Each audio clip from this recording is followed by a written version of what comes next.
I'm currently out in front of Nathan's base, his landing strip that he has here. I haven't shown it off a lot recently because he moved everything out. I don't know if I've showed you this before, but he was making this whole thing underground, where he was going to make it like a little abandoned runway, like an old ruined thing that would actually lead up to the plane tower that's here. And we were working on it just the other day, and I just checked in. He made a lot of progress. He must have done it this afternoon when I wasn't on because it looks awesome. Take a look at it. His door is very similar to mine, if not exactly the same, but check this out. Ready? Look at this. Look at just the aesthetic. Okay, maybe not so much on this side. Oh no, this side's done too. This side's done too. But look at this. Oh, that is so cool. He's got ores everywhere. This is his enchantment setup. He'll have to get some books there and whatnot, you know, but oh, and some cool things with the ladders. I love the ladder design. I don't know why it's so different, and it's really cool. I was with him yesterday when we were working on this, or more so he was working on this area here, and it looks awesome. I'll stop showing off his builds for now. We'll go over to ours. Oh, but another thing that I found, I mean, I didn't really just find it, but it's funny. Great way to entertain people, or just to make them awkward, is just to go like this.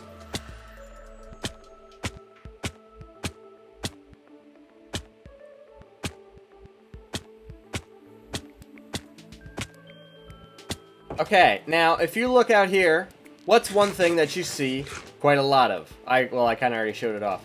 Pathways. And I know what some of you are immediately thinking. Oh no, please don't tell me that Chrome is doing a path episode. Yep, it's a path episode. Now don't click off, don't click off. I know you're about to click off, don't do it. Don't do it. I promise this whole episode is not paths, just a small part of it. But I do think that we have to show it off, okay? Now, here's the thing with the paths. Nobody knows where my base is unless you go through the nether. So I figured I would make a pathway that takes you all the way there. And this path, it stops right here. But if you go like way out there and then come back, it shows you the path. Whoa, I know, crazy, right? We do a bunch of pathways connecting up some people's builds. Not everybody's, but you know, as many as we can. And I think it's going to look awesome, okay? I make my paths like 3 blocks wide, but basically, I just go up and over, right? So hold on, I gotta flatten some of this here. We just go like straight line like this, and then eventually when I get to the end, I just come back around and I just randomly do one on this side, like so, just completely at random, because that usually makes it look the best. And then we come on the other side and we do the same thing. So it's roughly 3 blocks wide at all spots. And it's supposed to look a bit rough and worse for wear, a little weathered, right? Which it does, but it's still very clear. You can tell where you're going. Honest to goodness, I think I'm going to do the entire pathway from my base to here, or from here to my base, rather. And then I'll show you what I've done, and then we'll make some cool bridges and stuff in the other pathways, alright? So, we're going to cut to the part where I'm all done and I should be at my base. Ready? And I'm going to land when we do it. Boom. Okay, I have officially built the pathway. Built or made the pathway. Oh, the sun's going down. I should probably sleep. I've made the pathway going from my base all the way back to spawn, and I'm going to show it to you as soon as I sleep. Now, the reason we're going this way is because we also have to build a bridge, which you'll see in a second. But the pathway comes to either side of my nether portal. And I have told you probably my nether portal is not being relocated, staying right here. But on either side, you have a pathway.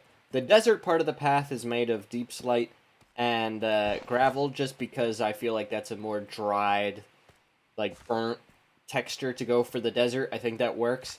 And obviously I went for regular path blocks once we get to the grass.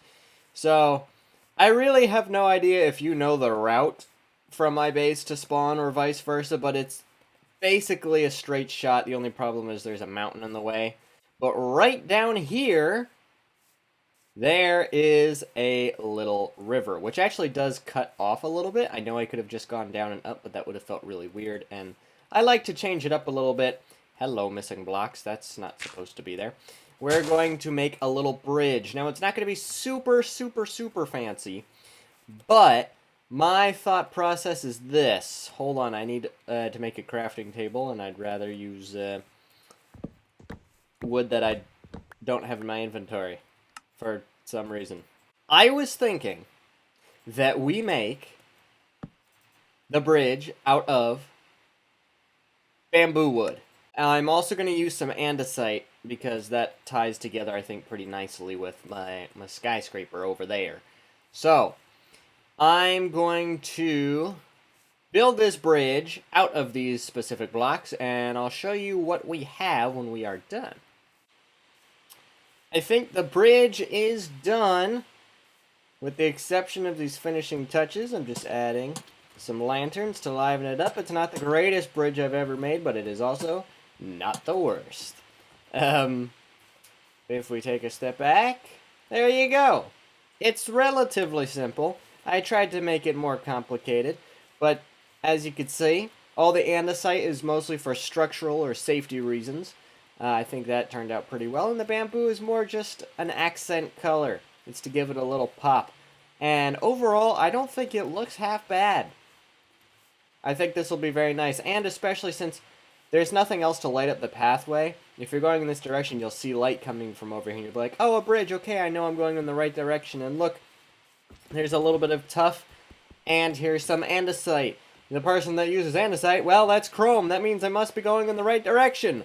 Julia's base is atop that mountain over yonder, and that means that I need to put a pathway there. Now, Nathan has been needing to build a bridge over here. Maybe I can get him online soon, and we could build a bridge over here. And we also need to make a pathway connecting Julia's base and Seth's base. That might be the easiest. Why don't we do that? Why, hello there, Mr. Raft. It's been a while since I've seen you. I still have a lot of junk in here, don't I? Yes, I do. Maybe I'll come back and I'll take it all and I'll move it. Julia's entrance to her base is right over here. It's on the inside of the mountain, and she made a really cool staircase that goes up to the surface where you can access her actual house, right? Come up here, you run your way up, and I love this because you're not bashing your head on the ceiling. Good job, Julia. And then you get to her house, which looks like it's been blown up! In the past, when I've played Minecraft with other friends, creeper holes have been a problem. But hopefully we will be able to fix them all. So, yeah, pathway just from Julia's humble abode to Seth's magical land of Atlantis. We just make this twisty-turny pathway that takes you right. Now, which side do I want to go around? Which side would make more sense? Maybe this side. Let's see the flowers. It's the flowers that throw me off. Hot take, while they're nice to look at, flowers in this game are kind of terrible. With the exception of a couple decorations that you can do, they're actually pretty terrible. In my humble opinion. Because, I mean, it makes it so difficult for pathways and building things, and you have to collect them every time you break one. You can't just, like, let it despawn or anything. It's really annoying. Now we have a pathway officially going from Seth's base to Julia's. It's not like you were really going to get lost, but now you can easily access that. Now, we need to make a pathway that goes from Julia's mountain all the way to my base. Hi, donkey. So, it's twisty-turny, but I don't have to avoid too much. So, I think we'll start from the bottom of the mountain anyways. That makes the most sense to me. So, we're going to do this time-lapse style. It's time to make a path, my friends.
I've made significant progress on digging the desert. Now, my horse, and I think that's Julie's horse, have been sitting here for ages, and now I can actually use them. Oh, hold on. There we go. Because we can take a little ride around on these new pathways that I have created. Comes up and over this way, looks pretty good. Trying to avoid all the leaves so I don't pick them up.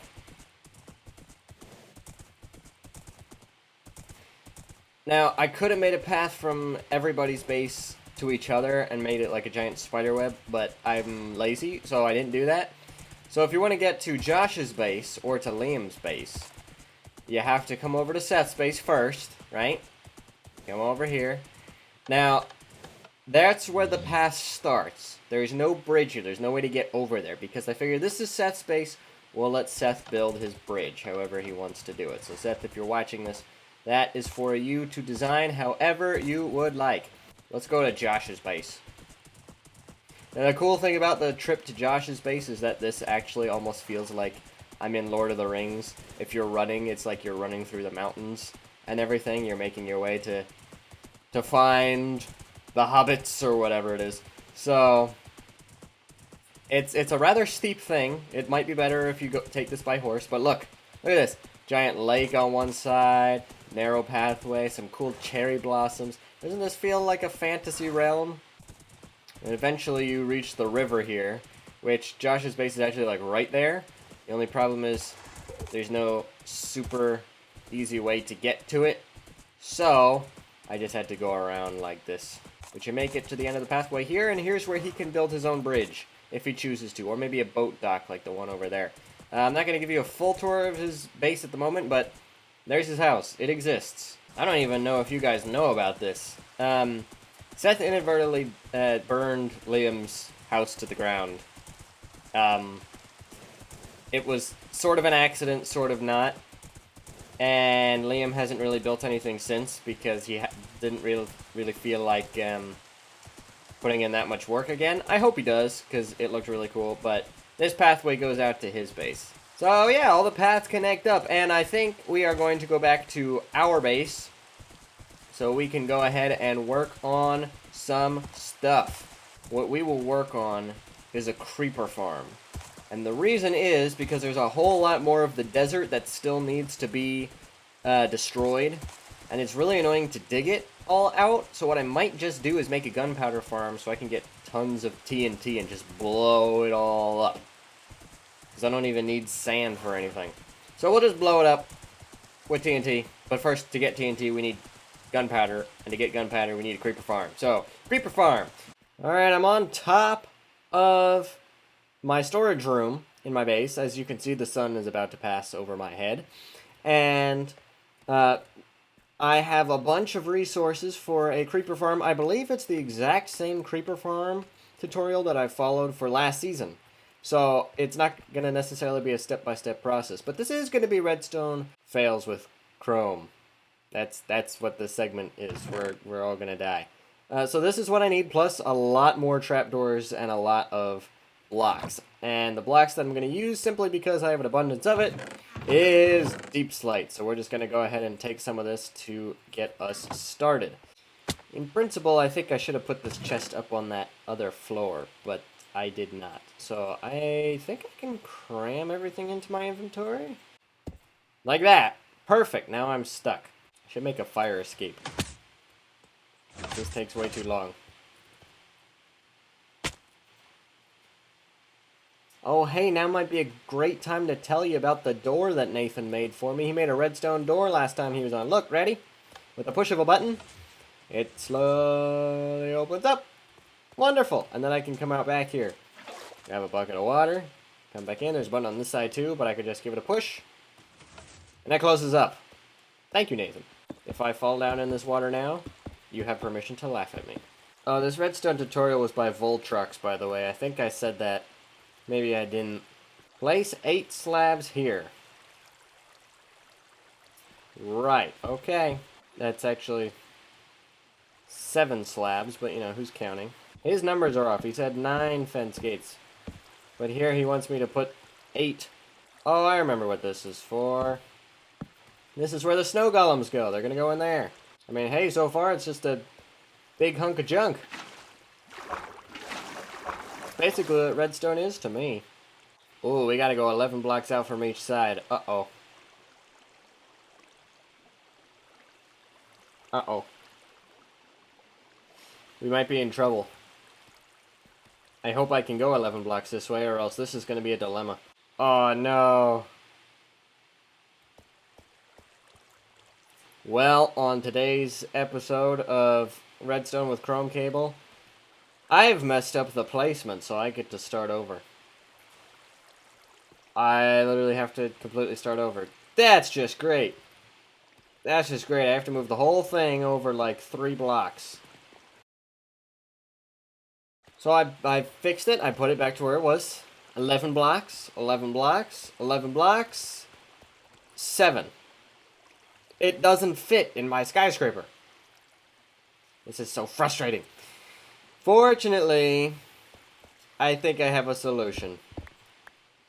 And it's literally just to make the back look ugly. 1, 2, 3, 4, 5, 6, 7.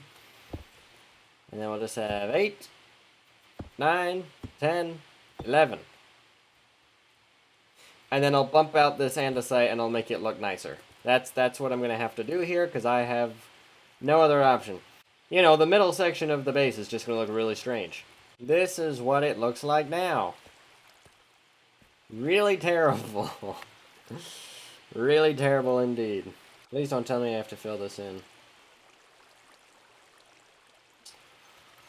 Well, I'm filling in the whole thing now. Okay, great. He didn't tell me I needed all those slabs. He lied to me. Now that I think about it, I really hope that the snow golems that I have to build, I really hope they survive, considering I'm building in a desert. Or else I've built this for nothing. I feel like they can't go in deserts. Look! We have a visitor. It looks like our farm is working after all. Just kidding. This isn't a part of the farm. This is not supposed to happen. I don't know why it's happening. Ready, ready, ready. Wah! Just like the mace. Okay, now it's time to get the snow golems in. Okay, moment of truth. Will the snow golems spawn in the desert? I feel like that's a no. But he didn't warn me beforehand, so I think it's okay. Build the snow golem, and then whack it.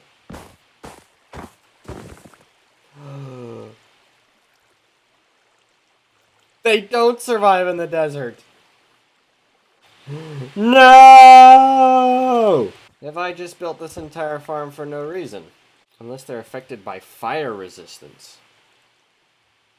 Well, here's the problem with fire resistance. I don't have the time to equip the iron golems constantly with, or not the iron golems, the snow golems with potions.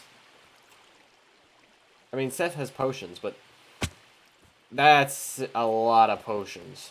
Well, I could always make this a manual farm where I have to stand in that spot. Right? I could do that. Could I? Alright, for the rest of this point, I think all I have to do is put a roof over top of this and then some trapdoors underneath it. So I'm going to do that, and I'm going to see if I can get a way to get down in this thing. This is going to have to be a manual farm. So I'll be back in like 500 hours. Guys, I finally figured it out. I fixed my farm. I'm here in my storage room, and I got a great way to access the farm. In the back here, we have this like more industrial looking ladder. I think I got this design from B-Dubs. It looks pretty cool.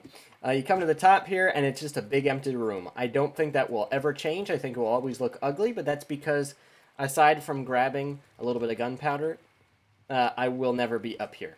So, killing chambers down here, the farm is right above us, and as you can see, it's been running for a very short amount of time, but this is a bit of a manual farm, which means I have to be the one instigating the creepers. They will attack me, but they will not attack snow golems, because snow golems can't spawn. I did build bubble vaders that go to the top of the farm so that I can actually access this. So we just come right up here and whoop, Ooh, it's dark outside. That's not good. But you come down here, and now I'm sitting in the middle, okay? Now, let's see if we can find a creeper. If we can get a creeper to spawn, right? Now, the creepers will spawn in this sort of area. I'm perfectly in the middle. They will see me, walk towards me, and fall down into the thing and die. Now, typically there would be snow golems here. One here, one here, one here, and one here. And they would shoot snowballs at the creepers, and the creepers would eventually, like, chase them, and they'd fall down in here. So I wouldn't have to actually stay in here. But because of the fact that snow golems don't spawn in the desert, I have to be the one to stand here. So I basically just get to chill here. Now, there aren't any creepers spawning for some reason. I'm wondering if that is because it is nighttime, or if that's because there are torches out here. I promise you, this was working earlier. Nothing up here. I feel like I'm kind of funny. I'm just like poking my head up and then looking around for creepers. But I promise you it works. It was working earlier. So, yeah, this was kind of like an old reliable episode. I did my old reliable path episode and an old reliable creeper farm. Well, sort of reliable because it's kind of not working. But it should work. So, yes, next episode... I don't know what we'll do. Maybe we'll do more of the base. Or maybe we'll do something with some people. I haven't done stuff with people in a while. We'll see. Well, thank you all so much for watching this episode. And next... Oh, no. You know what? Next episode, we're going to blow stuff up. Bye!